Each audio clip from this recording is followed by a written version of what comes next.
자, 오늘 테슬라의 주가가 크게 떨어졌습니다. 자, 언론은 테슬라가 생산 중단을 발표했다라고 말하며 주가의 그래프가 급락선처럼 꺾이고 있습니다. 자, 하지만 이게 전부일까요? 이 타이밍에 일론 머스크는 아주 조용히 하지만 결정적인 자료 하나를 공개했는데 바로 마약 검사 결과 수년간 단 한 번도 양성 반응이 없었다는 한 장의 종이를 공개했습니다. 자, 그동안 수많은 언론과 평론가들이 일론 머스크는 마약에 찌든 괴짜라며 공격을 했는데 이제는 뭐라고 말하게 될까요? 자, 그리고 더 중요한 건 이 모든 사건이 6월 22일 로보택시의 발표를 며칠 앞두고 벌어지고 있다는 겁니다. 자, 오늘은 테슬라의 주가가 하락한 이유와 왜 일론 머스크는 지금 이 타이밍에 반격을 시작하고 있는지 같이 한번 확인해 보겠습니다. 끝까지 함께 해주시길 바라고요. 그럼 시작할게요.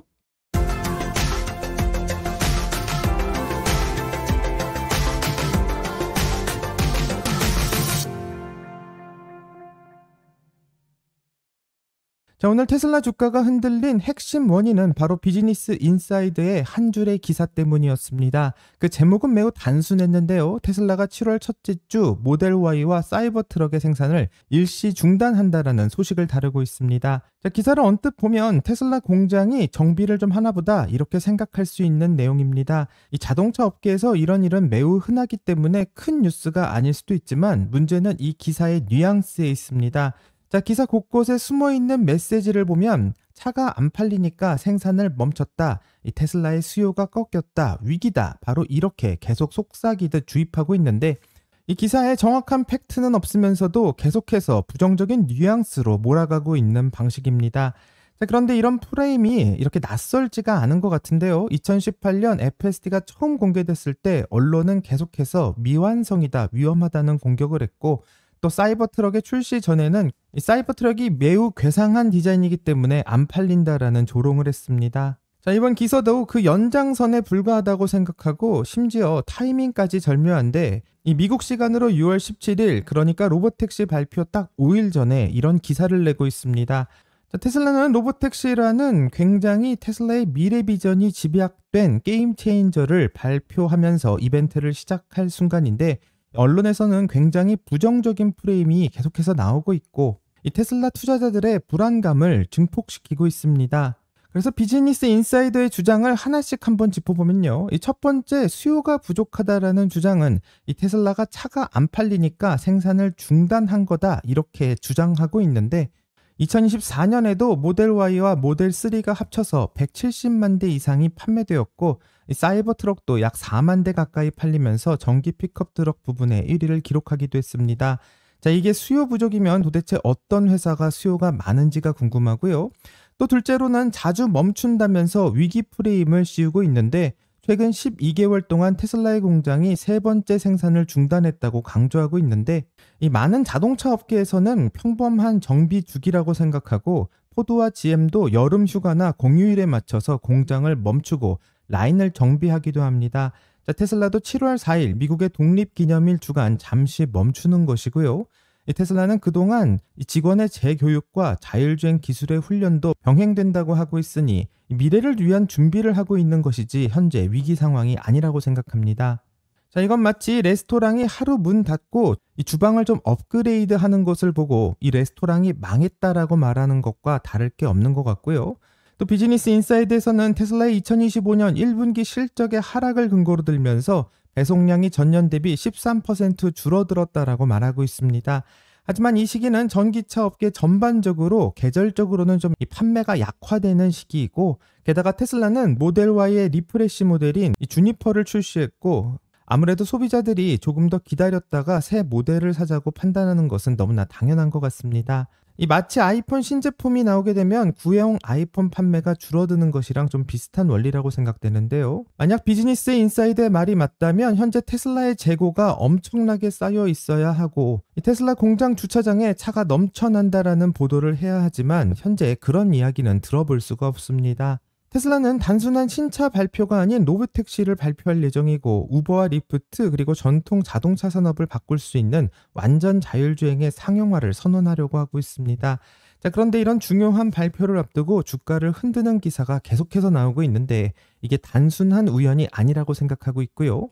이 로보택시를 발표하는 6월 22일까지 계속해서 이런 기사가 나올 거라고 생각합니다. 하지만 이렇게 이야기를 해도 설마 비즈니스 인사이드가 말하는 것처럼 정말 테슬라가 안 팔리는 게 아닐까 이렇게 생각하시는 분도 있을 것 같은데, 그럼 중국 시장에서 정말 어떤 판매가 이루어지고 있는지 그 수치로 한번 확인해 보겠습니다. 자, 이제 데이터로 진짜 한번 확인해 보려고 하는데요. CNEV 포스트와 칼뉴스 차이나의 최신 보고서를 바탕으로 이 중국 시장에서 테슬라의 판매 실적이 놀라운 반등을 이루고 있다는 사실을 확인해 보려고 합니다. 이건 개인적으로 추측하는 게 아니라 진짜 숫자로 증명된 이야기를 확인해 보는 건데요. 이 가장 먼저 주목할 점은 모델 Y의 보험 등록량입니다.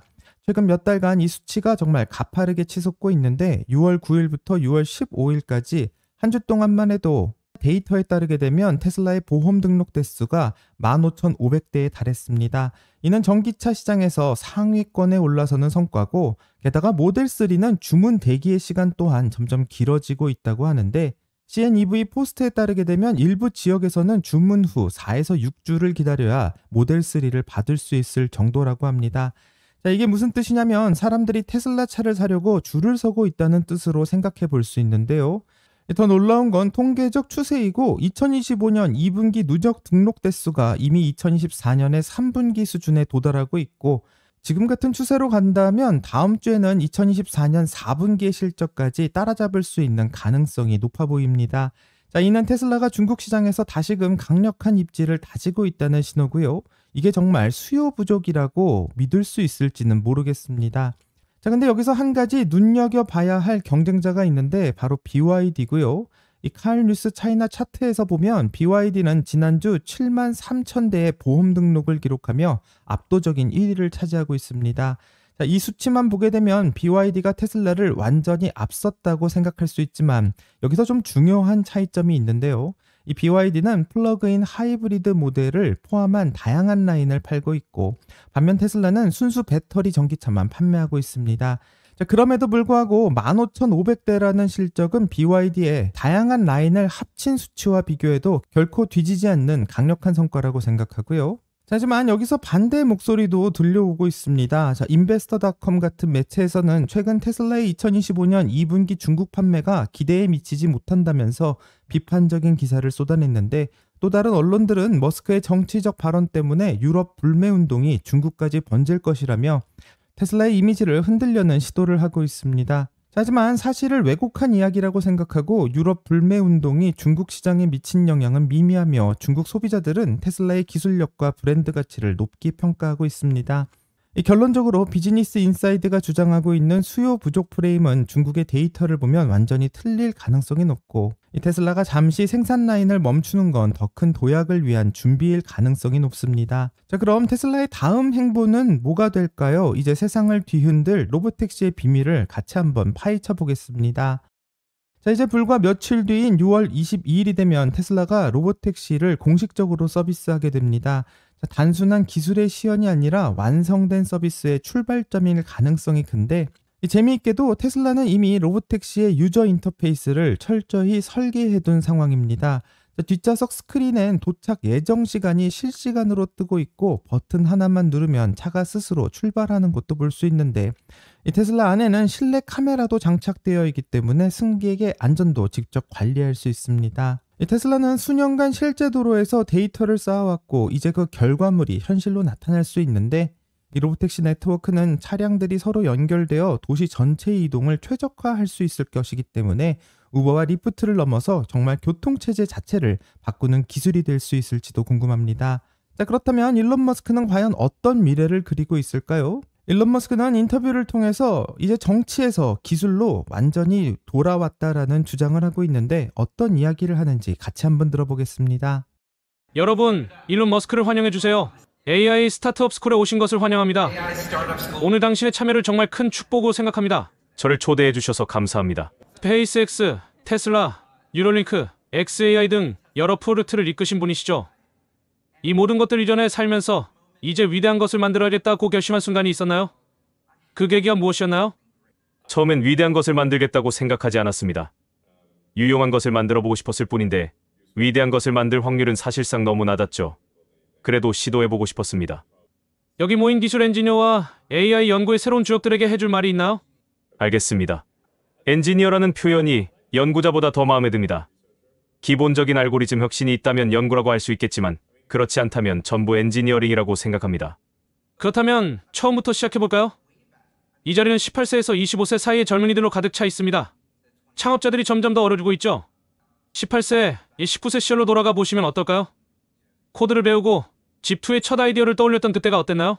그때가 1995년이었는데 스탠퍼드에서 재료과학으로 박사 과정을 시작할지 아니면 다른 길을 갈지 선택의 기로에 섰습니다. 전기차에 사용할 초슈퍼 캐패시터를 연구하며 전기차의 주행거리 문제를 해결하려고 했죠.